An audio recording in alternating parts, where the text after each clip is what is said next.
இன்ஸ்டண்டா கோதுமை ரவையில் ஒரு அருமையான தோசை. இது கூட தொட்டுக்கிறதுக்கு முருங்கைக்கீரை துவையல், சட்னி எது வேணாலும் சொல்லலாம். ஆனால் அட்டகாசமாக இருக்கும். இந்த தோசையை நீங்கள் முருகலாவும் செஞ்சுக்கலாம், அதே மாதிரி அப்பம் மாதிரி நல்லா சாஃப்டாக ஸ்பாஞ்சியாகவும் செஞ்சுக்கலாம். ஒரு பவுலில் 3/4 கப் கோதுமை ரவை, 1/2 கப் சிகப்பவுல் எடுத்துக்கோங்க. இது கூடவே 3 காஞ்ச மிளகாய், 2 இன்ச் இஞ்சி, 1/2 டீஸ்பூன் சீரகம், 1 கப் தயிரை நல்லா தண்ணியை அடித்து உள்ளே சேர்த்து ஊற வச்சிருங்க. இப்போ முருங்கைக்கீரை துவையல் செய்யறதுக்கு ஒரு கரண்டி எண்ணெயில் 1 டேபிள் ஸ்பூன் தனியா, 1/2 டீஸ்பூன் சீரகம், 2 டேபிள் ஸ்பூன் உளுந்து, 1 கை வேர்க்கடலை, 5 பல் பூண்டையும் நல்லா வறுத்துருங்க. இதெல்லாம் நல்லா வறுபட்டு வாசனை வந்ததும் 10 சின்ன வெங்காயம் சேர்த்துக்கோங்க. காரத்துக்காக 1 பச்சை மிளகாய், 3 காஞ்ச மிளகாய், 1 நெல்லிக்காய் சைஸ் புளி சேர்த்துக்கோங்க. ஃபைனலி 1 டேபிள் ஸ்பூன் எள்ளு, துருவுன 3/4 கப் தேங்காவை சேர்த்துக்கோங்க. ஒரே ஒரு நிமிஷம் வறுத்துட்டு எடுத்து வச்சுக்கோங்க.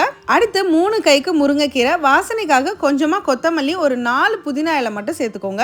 ஸோ வதக்கின எல்லாத்தையும் நம்ம மிக்சர் ஜார்ல மாத்திட்டு 1 டீஸ்பூன் கல்லுப்பு சேர்த்து கொஞ்சமா தண்ணி தெளிச்சு நான் கொஞ்சம் துவையல் கன்சிஸ்டன்சில அரைச்சிக்கிட்டேன். இப்போ தயிர்ல ஊற வச்ச கோதுமை ரவையும் மற்ற பொருட்களையும் 1 டீஸ்பூன் உப்பு சேர்த்து இந்த மாதிரி அரைச்சி எடுத்துக்கோங்க. தோசை ஊத்துறதுக்கு முன்னாடி நான் 1/2 டீஸ்பூன் சோடா உப்பு சேர்த்திருக்கேன். அவ்வளோதான். நல்லா கலந்துட்டு இம்மீடியட்டாக நீங்கள் தோசை சுட்டுக்கலாம். உங்களுக்கு முருகலா வேணும்னாலும் சுட்டுக்கலாம், இல்லை அப்போ மாதிரி நல்லா சாஃப்ட் அண்ட் ஸ்பாஞ்சியாகவும் நீங்கள் சுட்டுக்கலாம். எப்படி செஞ்சாலுமே ரொம்ப சூப்பராக இருக்கும். இல்லை நான் பேக்கிங் சோடாலாம் யூஸ் பண்ண மாட்டேன்னு சொல்கிறவங்களுக்கு 6 மணி நேரம் புளிக்க வச்சு ஆஸ் யூஷுவல் நீங்கள் தோசை எப்படி செய்வீங்களோ செஞ்சுக்கலாம். கோதுமை ரவை தோசை கூட இந்த முருங்கைக்கீரை துவையல் ஒரு பியூட்டிஃபுல் காம்போங்க. கண்டிப்பாக ட்ரை பண்ணுங்க. இதோட டீட்டெயில் ரெசிபி நான் ஆல்ரெடி யூடியூப்ல அப்லோட் பண்ணியிருக்கேன். கண்டிப்பாக செக் பண்ணி பாருங்க. அப்படியே மறக்காம ஸ்டவ்வோடு சமைக்கும் போது கொஞ்சம் லவ்வோடு சமைச்சிங்கன்னா சுமாராக இருக்கிற சமையல் கூட சூப்பராக இருக்கும்.